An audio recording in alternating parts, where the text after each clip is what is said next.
Nakapagsimula ka na ba ng bagong proyekto o naglunsad ng magandang ideya na may labis na pananabik para lang masira ang mga bagay sa kalagitnaan?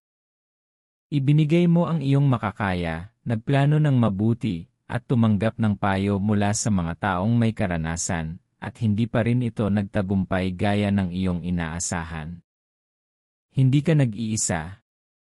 Ito ay isang bagay na makakarelate ang lahat. Gayunpaman, ang unang bagay na dapat suriin kapag nagkamali ang mga bagay ay ang pundasyon. Paano kung hindi naging maganda dahil hindi mo inuna ang Diyos? Madaling sisihin ito sa iyong diskarte, mga miyembro ng koponan, o sa iyong sarili. Ngunit bago mo ilagay ang iyong sarili sa ganoong posisyon ng pagsisikap na magbahagi ng sisihin, suriin kung paano ka nagsimula. Ang katotohanan ay, ang lakas ng anumang bagay ay ang pundasyon. Kung wala ang Diyos bilang batong panulok, ang pinakamagandang plano ay maaari pa ring gumuho. Hindi mo maaaring maliitin ang kapangyarihan ng pagpayag sa Diyos na mauna sa iyong mga plano. Mapapawi nito ang stress, magpapalinaw sa iyong paglalakbay, at magpapalakas sa iyo kapag naging mahirap ang mga bagay. Ngayon, susuriin natin kung ano ang ibig sabihin ng unahin ang Diyos at kung paano nito mababago ang iyong buhay. Bago tayo magsimula, huwag kalimutang mag-subscribe sa channel na ito para sa mas nakaka-inspire na content. Ang ideya ng pagkakaroon ng magandang kinabukasan ay mukhang kamangha-mangha. Nagtakda ka ng magagandang layunin, may mahusay na pananaw, at hinahabol ang malaking pangarap sa iyong puso. Gayunpaman, sa kahabaan ng paraan, maaari mong makalimutan ang isang bagay na mahalaga, hindi ka pag-aari sa iyong sarili. Binili ka sa isang halaga, ang mahalagang dugo ni Jesus. Ibig sabihin, hindi mo kayang patakbuhin ang iyong buhay sa paraang gusto mo. Ang bawat nilikha ay may layunin. May dahilan kung bakit ito ginawa. Tulad ng isang producer na nagdidisenyo ng isang produkto na may intensyon, nilikha ka ng Diyos para sa isang layunin. Kaya, bago ka gumawa ng anumang paglalakbay, ang unang hakbang ay hayaan siyang manguna. Dapat kang maging sapat na mapagpakumbaba upang isuko ang iyong mga ambisyon at hangarin na nagtitiwala na alam niya kung ano ang pinakamabuti para sa iyo. Kapag ginawa mo ito, magbabago ang lahat. Ang lahi ay hindi na tungkol sa iyo lamang. Sinusuportahan ka ng kapangyarihan ng Diyos. Pinoprotektahan ka niya dahil ikaw ay nasa kanyang kalooban, lumalakad sa kanyang mga plano. Sinasabi sa awit 33, 1:11, binipigilan ng Panginoon ang mga plano ng mga bansa, kanyang pinipigilan ang mga layunin ng mga tao. Ngunit ang mga plano ng Panginoon ay nananatili magpakailanman, ang mga layunin ng kanyang puso sa lahat ng salinlahi. Ito ay nagpapakita na tanging ang plano ng Diyos ang tunay na tumatayo sa pagsubok ng panahon.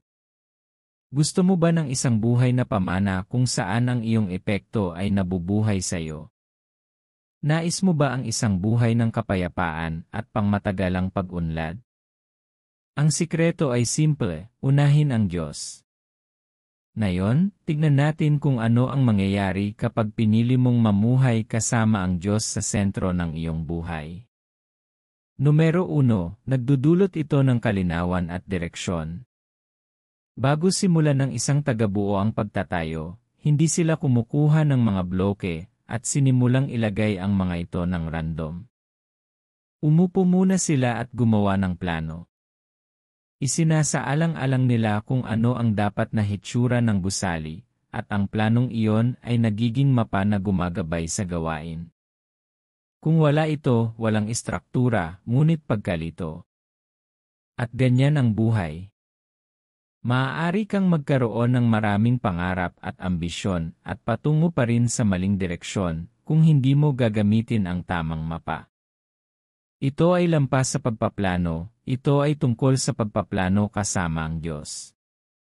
Maaari kang gumugol ng mga taon sa pagbuhos ng oras, lakas, at mga mapagkukunan sa isang bagay na mukhang matalino, ngunit nagtatapos sa labas ng kalooban ng Diyos. Iyan ang panganib ng isang ambisyong hindi pinasimulan ng Diyos. Posibleng bumuo ng isang bagay na matagumpay sa mga mata ng mga tao at mapagtanto sa ibang pagkakataon na maling hagdan ang iyong inaakyat. Sa totoo lang, wala nang mas nakakasakit pa sa puso kaysa sa pagtuklas na hindi sinasang-ayunan ng Diyos ang iyong itinayo.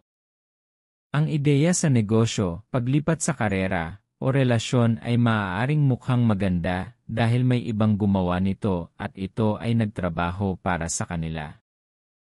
Gayunpaman, hindi iyon nangangahulugan na ito rin ang iyong landas. Kaya naman kailangan mo munang hanapin ang Diyos.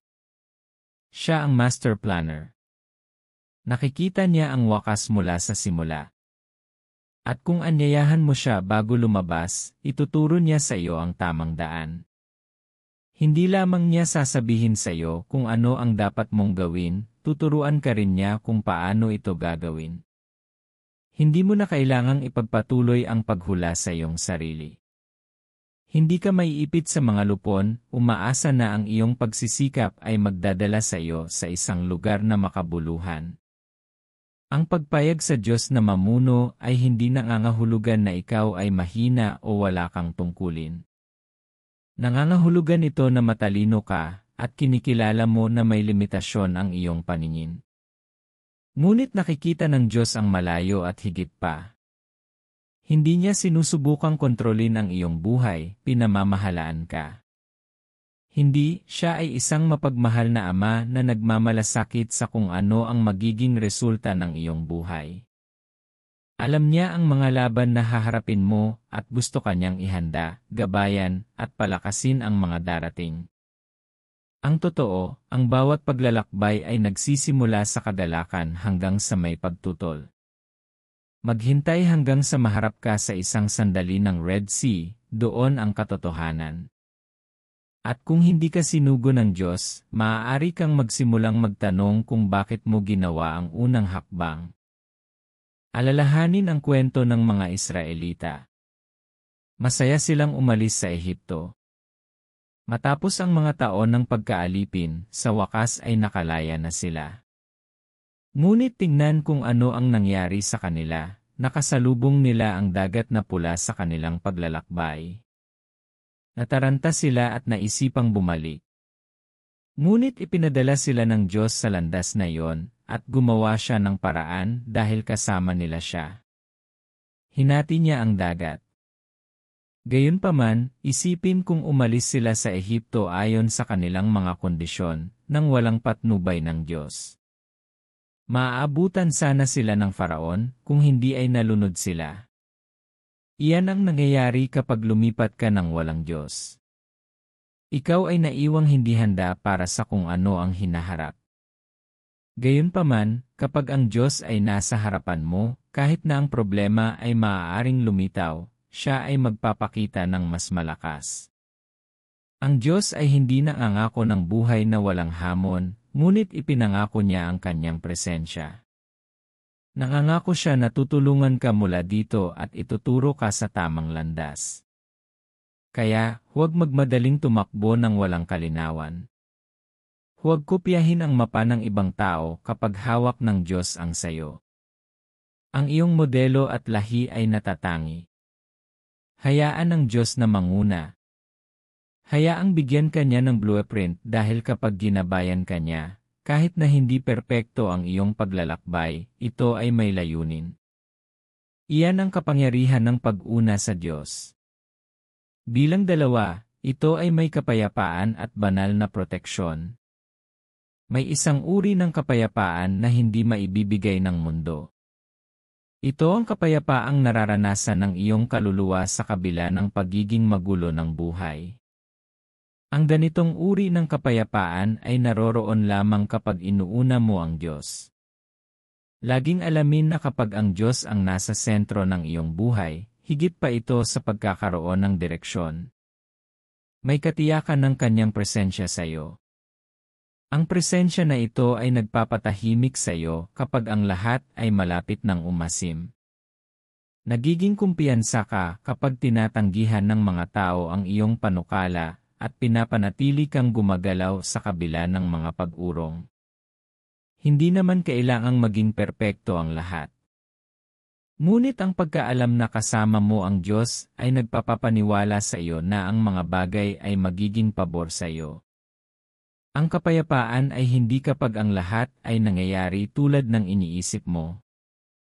Sa isang mahirap na sitwasyon, maaaring dumating ang kapayapaan bilang isang banal na kasulatan na nagpapaalala sa iyo ng katapatan ng Diyos. Maaari itong magmula sa pagkakaroon ng mga kanta na nagpapakalma sa takot sa iyong puso. Nakakatulog ka ng mahimbing kahit na hindi maganda ang takbo ng lahat. Ang kapayapaan ay hindi isang pakiramdam, ngunit ang katauhan ni Jesus. Tandaan, siya ang prinsipe ng kapayapaan, at ang pagkakaroon niya sa iyong bangka ay naayos ang lahat. Tulad ni Jesus na natulog sa bagyo, magagawa mo rin ito. Kaya nga sabi sa Isaiah 26:3-4, pananatilihin mo sa sakdal na kapayapaan yaong ang mga isipan ay matatag dahil sila ay nagtitiwala sa iyo. Magtiwala sa Panginoon magpakailanman, dahil ang Panginoon mismo, ay ang bato na walang hanggan.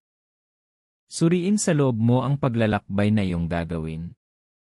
Nakakaramdam ka ba ng kapayapaan tungkol dito? Kung hindi mo gagawin, ito ay senyales na may mali.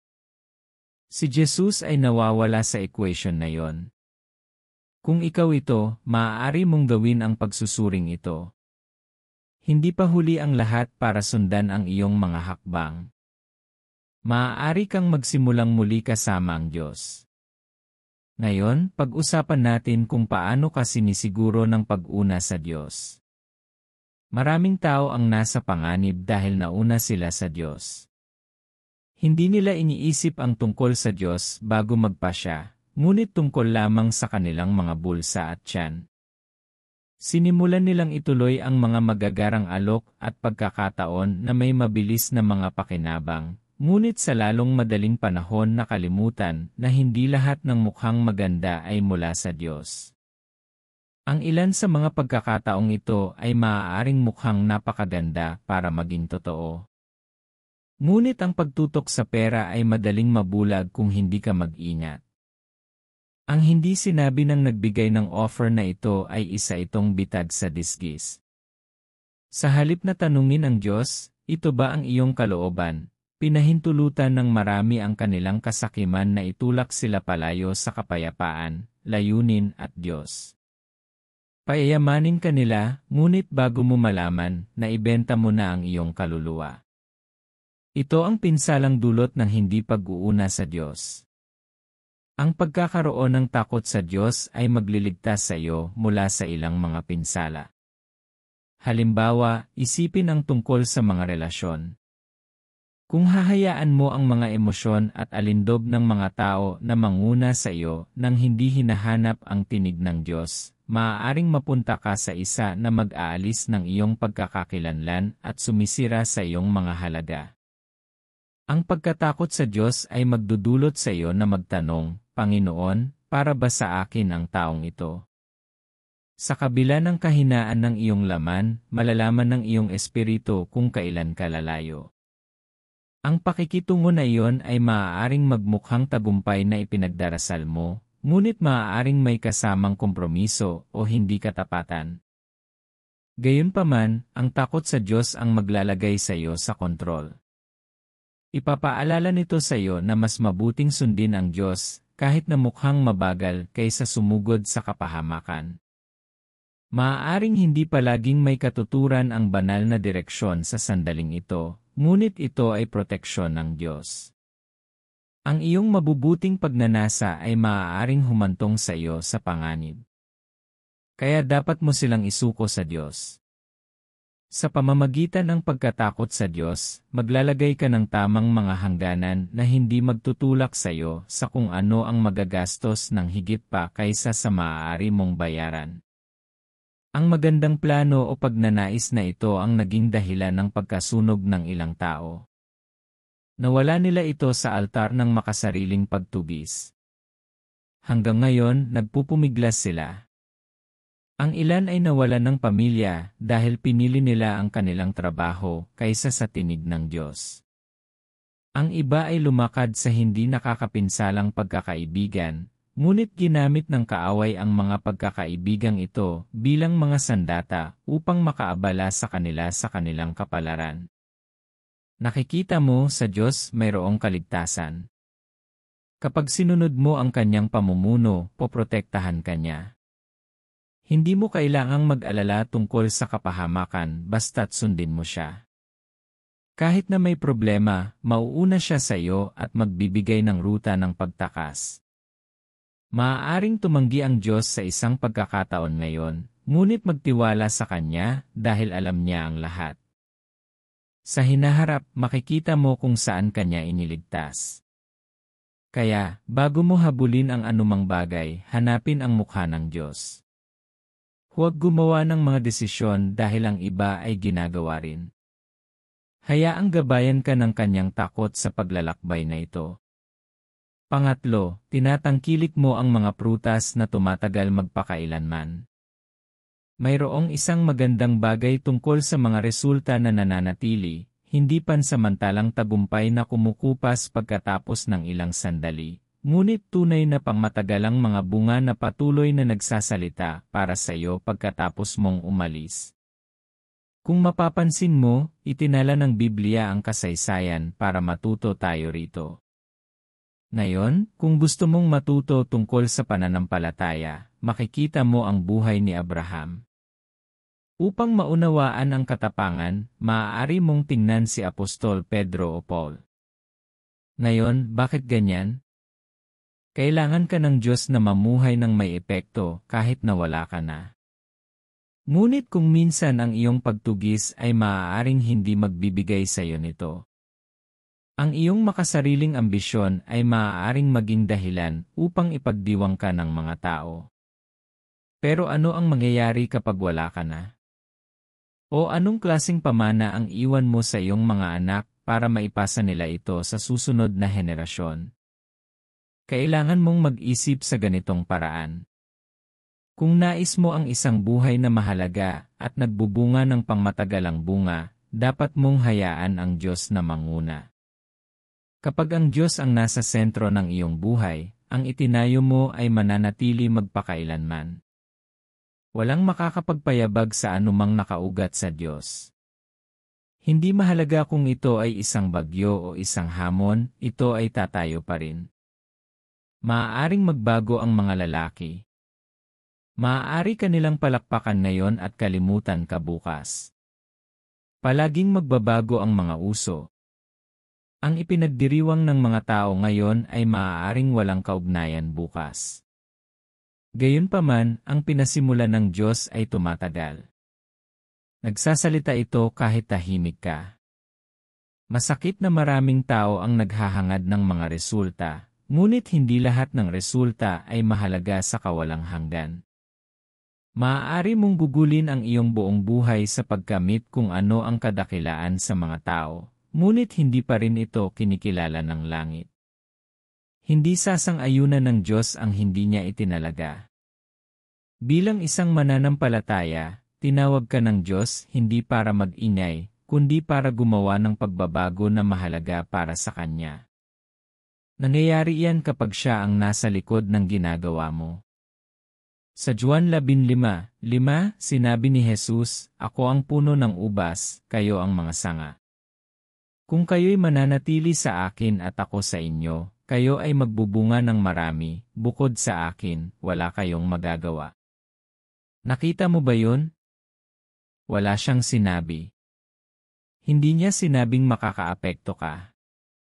Sinabi niya kung wala siya, wala kang magagawa. Ngayon, ang tanong ay, ang mga tao ba ay hindi gumagawa ng mga dakilang bagay sa labas ng Diyos? Siyempre, sa mata ng mundo, ito ay isang tagumpay. Ngunit walang nakikita ang Diyos. Ang salita ng Diyos ay hindi nabigo.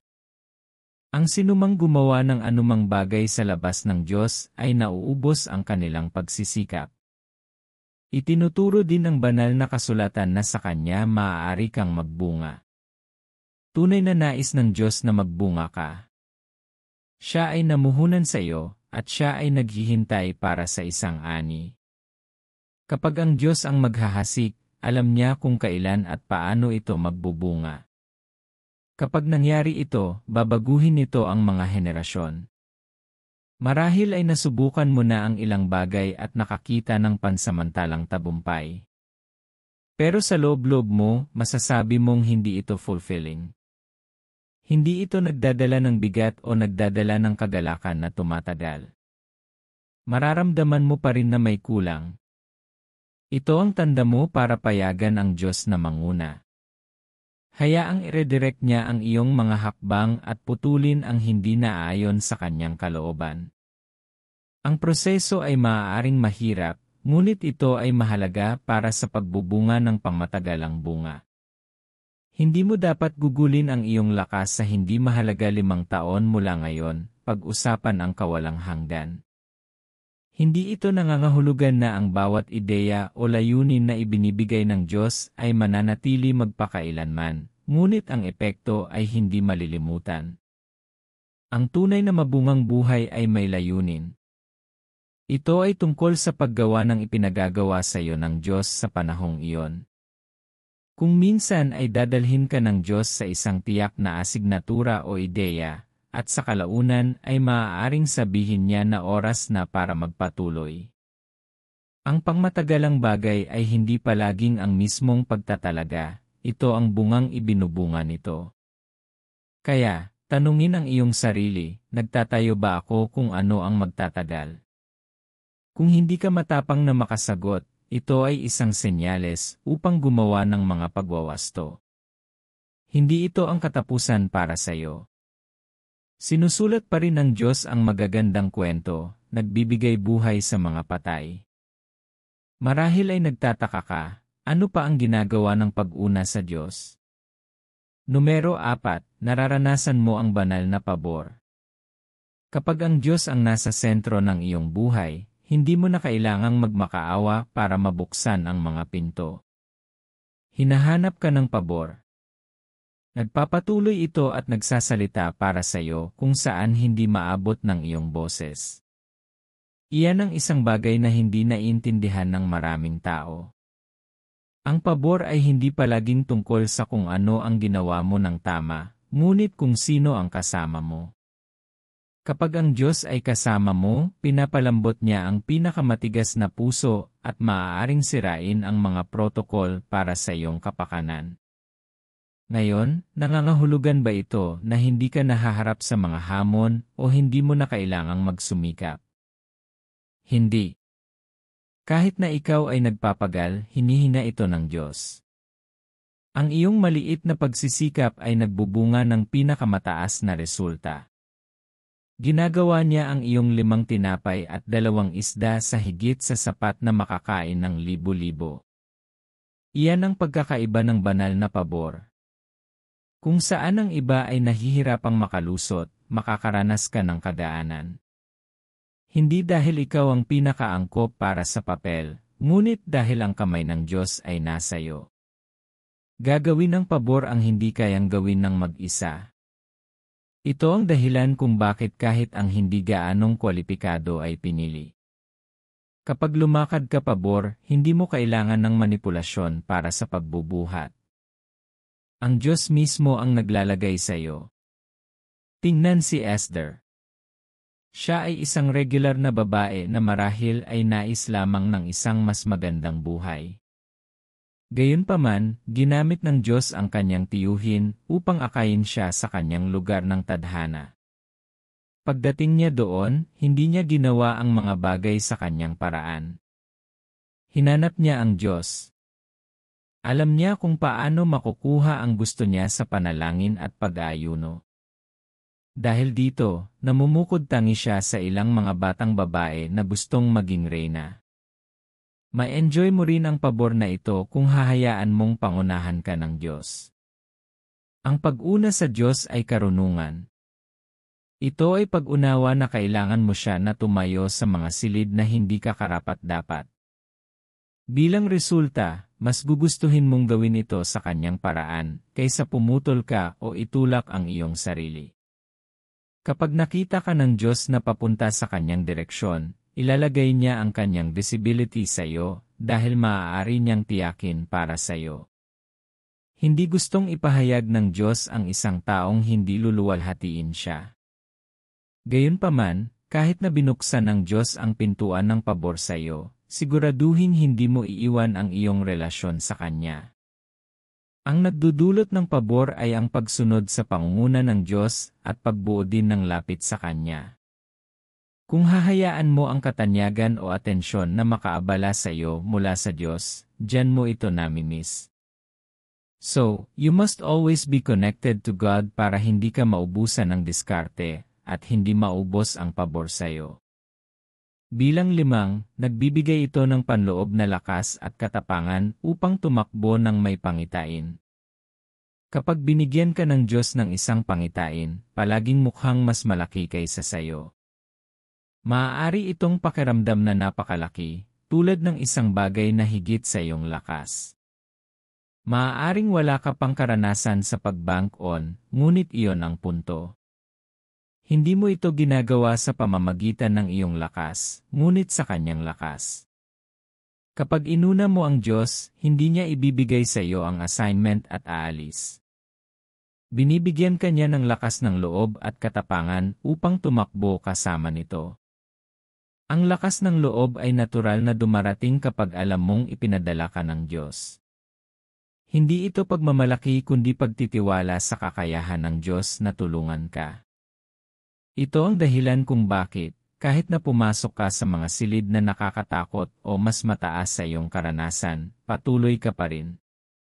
Hindi itinanggi ni Joshua at Caleb na ang mga higante ay nasa lupain, ngunit hindi nila ito hinayaan na pigilan sila.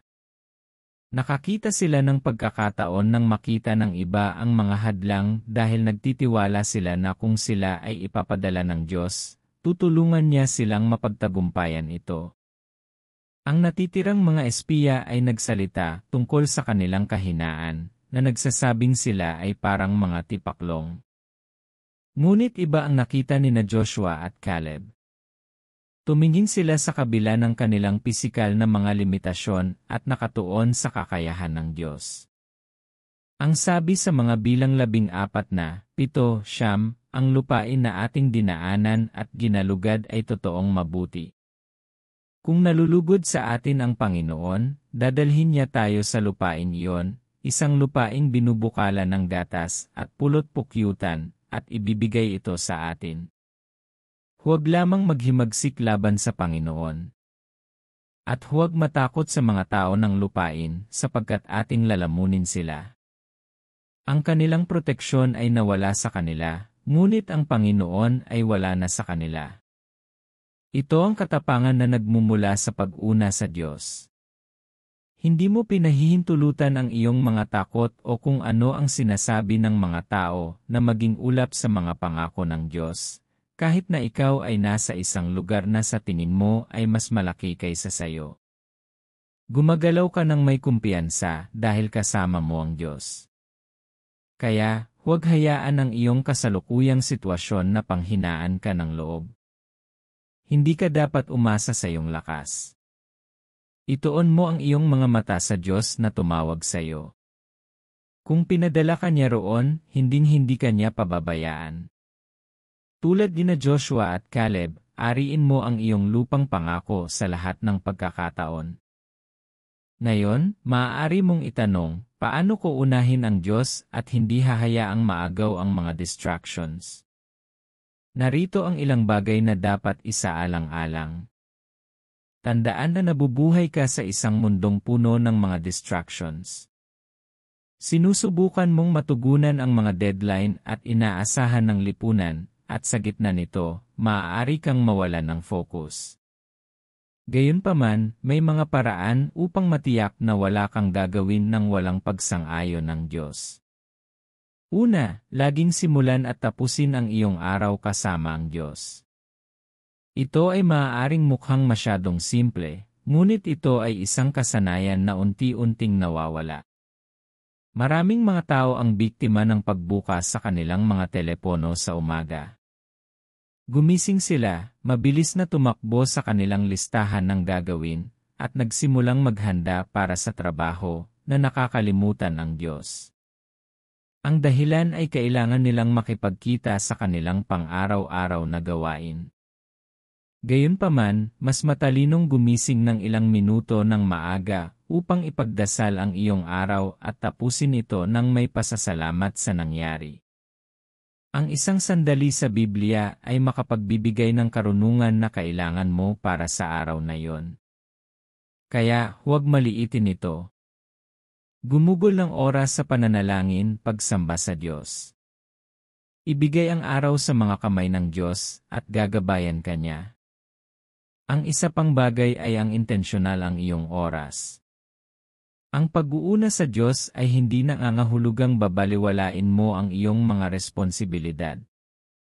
Ibig sabihin, sa kabila ng pagiging abala mo, kinikilala mo na ang Diyos ang pinakamahalaga.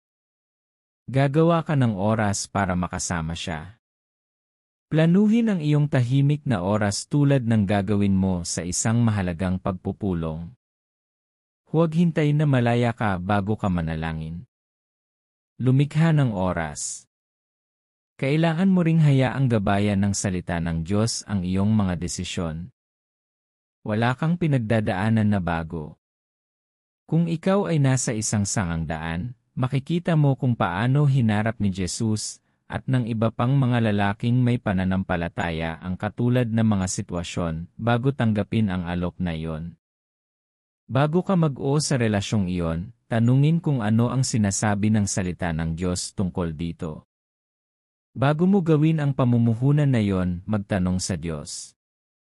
Ang pag-uuna sa Diyos ay madaling dumarating kasama ng mga tamang relasyon sa paligid.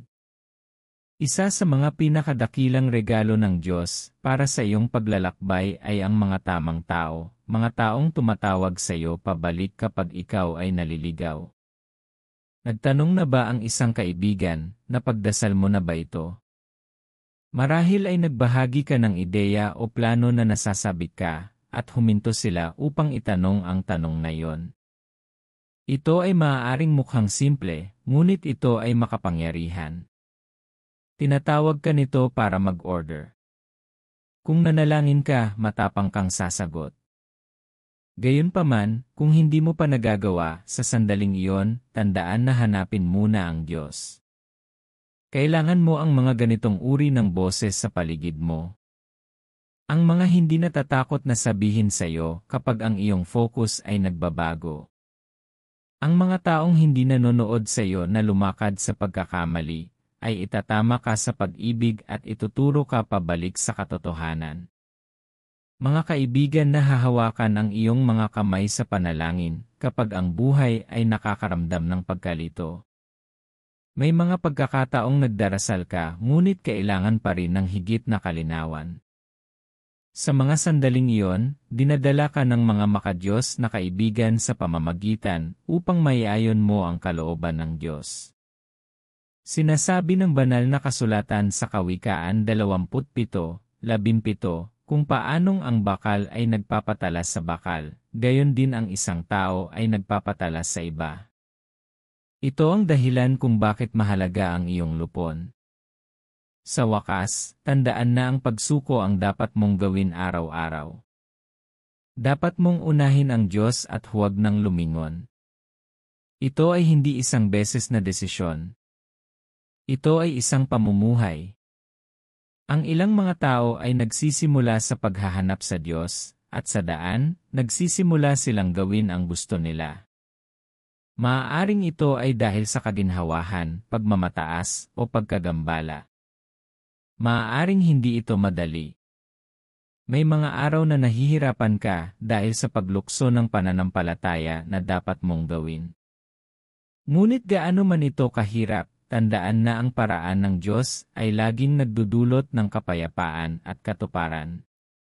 Kung napagtanto mong lumayo ka sa linya, huwag hayaang pigilan ka ng pagkakasala. Maaari kang bumalik sa Diyos.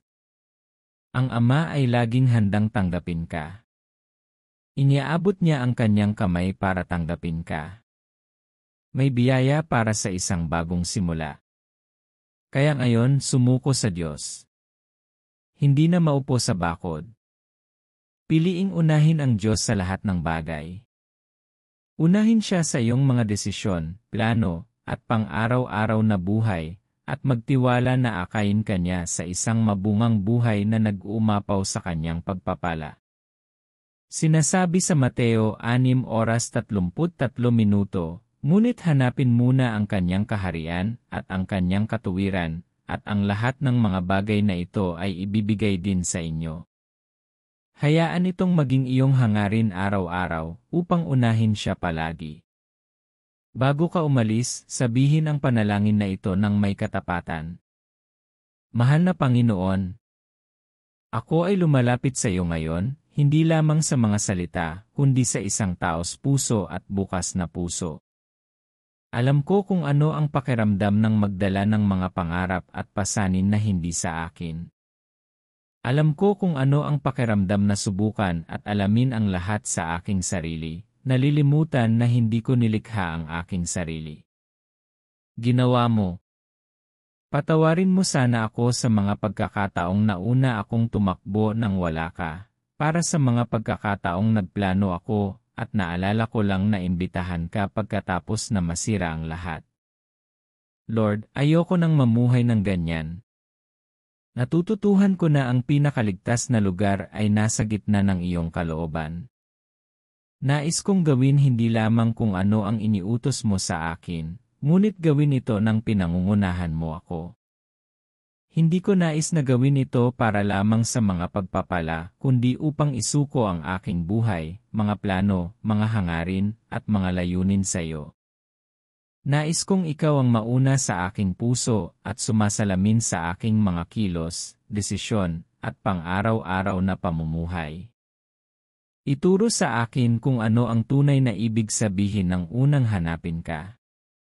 Hayaan ang aking puso na manabik sa iyong presensya sa kabila ng mga plataporma o palakpakan ng mga tao. I-renew ang aking isip upang maunawaan na ang paggawa ng mga bagay sa iyong paraan ay mas mahusay kaysa sa kung ano ang maaaring ibigay ng mundo. Minsan ang hirap, Lord.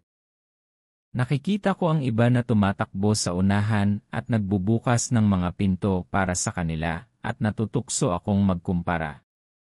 Iniisip ko kung sobrang bagal ko ba o may kulang ba ako. Gayunpaman, sinasabi ng iyong salita na ang mga plano ng Panginoon ay nananatiling matatag magpakailanman, ang mga layunin ng kanyang puso sa lahat ng henerasyon. Ibig sabihin makakapagpahinga na ako. Alam ko na kapag inuna kita, lahat ay mahuhulog sa lugar. Kaya Panginoon, tulungan mo akong magpahinga sa iyo, nagtitiwala at sumusunod sa iyong pamumuno. Kapag lumakas ang pressure na maging perpekto, ipaalala sa akin na hindi ka perpekto ang hinahanap mo. Naghahanap ka ng pagsuko sa iyong kalooban. Ipaalala sa akin na ikaw ang may akda at tagapagtaguyod ng aking buhay. Ikaw ang Diyos ng simula, ginagabayan ako sa bawat panahon, kasama ang mga naghihintay. Isinusuko ko ang bawat ambisyon at pangarap, maging ang mga dakilang layunin na nais kong makamit. Inilalagay ko sila sa iyong paanan. Ayokong magsimula ng kahit ano dahil lang sa maganda. Gusto kong magsimula dahil pinangunahan mo ako dito. Gusto kong mas malakas ang boses mo kaysa sa aking mga takot. Hayaan itong magdala ng kalinawan sa aking landas. Ama sa langit, kapag nagsimula na akong maanod, hilahin mo ako pabalik. Kapag ako ay nalulumbay, sabihin ang iyong kapayapaan sa aking kaluluwa. Kapag ako ay nagdududa, hayaan ang iyong salita na maging gabay ko. Panatilihin akong sensitibo sa iyong mga pahiwatig. Kahit na hindi makatuwiran, tulungan mo akong sumunod. Kahit mabagal magbukas ang mga pinto, tulungan mo akong manatiling tapat. Mangyaring bigyan ako ng katapangan na lumakad sa iyong plano at mga layunin, kahit na tinutuya ako ng iba. Tulungan mo akong unahin ka palagi. Tulungan mo akong ihanay ang aking sarili sa iyo. At naway tamasahin ko ang kapayapaang kasunod ng pagsunod, dahil alam ko na kapag pinamunuan mo, kasunod ang kapayapaan. Hinihiling ko na huminga ka muli sa mga lugar na napabayaan ko habang hinahabol ang mga anino. Sindihan ang mga pangarap na ibinaon sa ilalim ng pagdududa at pagkabigo. Ibalik ang pag-asa sa aking puso at paningin sa aking mga mata. Hayaang ipakita sa aking buhay kung ano ang ibig sabihin ng lumakad ng malapit sa Diyos. Hayaan ng iba na makita ang aking buhay at makita na sulit na unahin ka. Salamat sa palagi mong pagtitiis sa akin. Salamat sa hindi mo pagsuko sa akin noong ako ay naliligalig at sumuway. Salamat dahil maluwalhati ang plano mo sa buhay ko. Alam kong dininig at sinagot mo ang aking panalangin. Sa pangalan ni Jesus, dalangin ko. Amen. Kung nabiyayaan ka ng mensaheng ito, huwag kalimutang mag-like, magbahagi, at mag-subscribe para sa higit pang nilalaman na makakatulong sa iyong paglaki.